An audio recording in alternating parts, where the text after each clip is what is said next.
क्या 2027 में उत्तर प्रदेश की राजनीति पूरी तरह बदलने वाली है? क्या योगी आदित्यनाथ का किला इस बार सच में हिल सकता है? और सबसे बड़ा सवाल, क्या अखिलेश यादव ने जीत का वो फॉर्मूला खोज लिया है जो बीजेपी के सबसे मजबूत किले को भी कमजोर कर सकता है? नमस्कार, मैं विनीत कुमार और आप देख रहे हैं द हिंदी टॉप। और आज हम बात कर रहे हैं यूपी की उस सियासी रणनीति की जो अगर जमीन पर काम कर गई तो पूरे चुनाव का गणित उलट सकती है। समाजवादी पार्टी पिछले 9 साल से सत्ता से बाहर है, लेकिन इस बार अखिलेश यादव सिर्फ वापसी की कोशिश नहीं कर रहे बल्कि पूरी तैयारी, प्लानिंग और पॉलिटिकल इंजीनियरिंग के साथ मैदान में उतर चुके हैं। उनकी रणनीति साफ है, बीजेपी को हराना है तो उसके ही वोट बैंक में सेंध लगानी होगी। यही वजह है कि इस बार अखिलेश यादव सिर्फ अपने पारंपरिक यानी मुस्लिम यादव समीकरण पर निर्भर नहीं है। उन्होंने पहले पीडीए, पिछड़ा दलित अल्पसंख्यक का फॉर्मूला दिया था जिसने 2024 में असर भी दिखाया, लेकिन 2027 के चुनावों के लिए उन्होंने अभी से एक नई रणनीति बना ली है जिसमें का एक ही एजेंडा है, बीजेपी का माइनस ही सपा का प्लस। अब इस पूरे गेम प्लान को समझिए। सबसे पहले गुज्जर वोट बैंक। पश्चिमी यूपी में गुज्जर समाज का एक जबरदस्त प्रभाव है। गाजियाबाद, नोएडा, मेरठ, बिजनौर, सहारनपुर, करीब 2 दर्जन सीटों पर यह समुदाय चुनाव जिताने हराने की ताकत रखता है। और यही वजह है कि अखिलेश यादव ने मिशन 2027 की शुरुआत भी दादरी जैसे गुज्जर बहुल इलाके से करने का फैसला किया है। इसमें गुज्जर चौपाल, स्थानीय नेताओं को प्रमोट करना, शहीद धन सिंह कोतवाल जैसे प्रतीकों के जरिए सम्मान देना, ये सब सिर्फ इवेंट नहीं है बल्कि एक पॉलिटिकल मैसेजिंग है कि सपा अब गुर्जरों को सिर्फ वोट नहीं, हिस्सेदारी भी देना चाहती है। अगर समाजवादी पार्टी यहाँ सेंध लगाने में कामयाब हो जाती है तो पश्चिम यूपी में बीजेपी की पकड़ ढीली पड़ सकती है। अब आते हैं अगले जातीय समीकरण, निषाद यानी मल्लाह वोट बैंक पर। ये वो वर्ग है जिसने बीजेपी को पिछले 9 सालों में बहुत मजबूत किया, खासकर पूर्वांचल में। लेकिन अखिलेश यादव ने यहाँ भी बड़ा दाव खेला है। फूलन देवी की विरासत को साधते हुए उनकी बहन रुक्मणी देवी निषाद को प्रदेश अध्यक्ष बना दिया है। यह सिर्फ एक पद नहीं है, यह एक इमोशनल और पॉलिटिकल मैसेज है, क्योंकि निषाद समाज करीब 6% है लेकिन उसका असर करीब 150 से 160 सीटों पर निर्णायक होता है। गोरखपुर से लेके वाराणसी और मिर्जापुर तक अगर यह वोट शिफ्ट हुआ तो बीजेपी के लिए बड़ा झटका तय है। लेकिन अब आते हैं यूपी के सबसे अहम और गेम चेंजर मोर्चे पर, यानी कि ब्राह्मण वोट बैंक। यही वो वर्ग है जिसने बीजेपी को सत्ता में स्थापित किया। 2017 और 2022 दोनों विधानसभा चुनाव में ब्राह्मण वोट 80 से 90% तक बीजेपी के साथ रहे।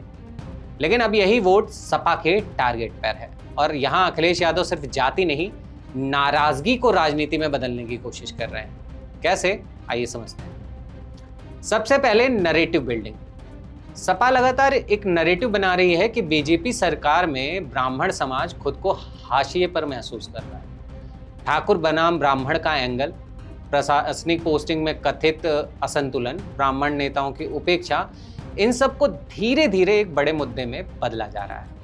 अब उन घटनाओं को जोड़कर देखिए जिनसे यह असंतोष और भी ज्यादा बढ़ा।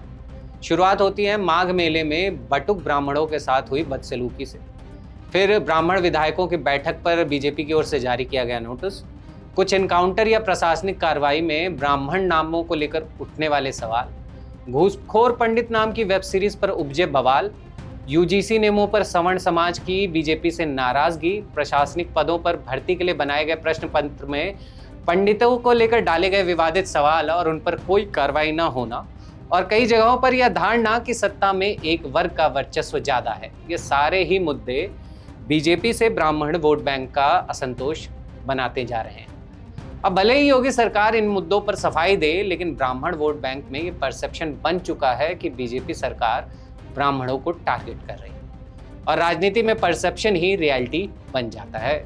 और अखिलेश यादव इसी परसेप्शन को बुनाने में लगे।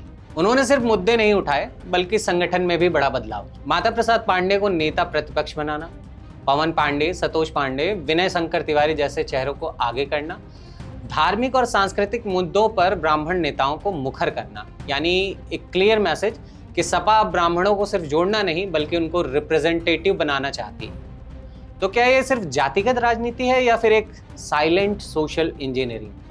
अब पूरा गणित समझिए। सपा को सत्ता पे आने के लिए करीब 45% वोट चाहिए। 2022 में उसे करीब 37% वोट मिले थे, यानी 8% की कमी। और यही 8% वोट अगर ब्राह्मण, गुज्जर और निषाद वोट बैंक से थोड़ा थोड़ा भी खिसक गया तो पूरा चुनाव पलट सकता है। क्योंकि राजनीति में जीत सिर्फ अपने वोट जोड़ने से नहीं, दूसरों के वोट घटाने से भी होती है, और यही अखिलेश यादव कर रहे हैं। बीजेपी का माइनस यानी एसपी का प्लस।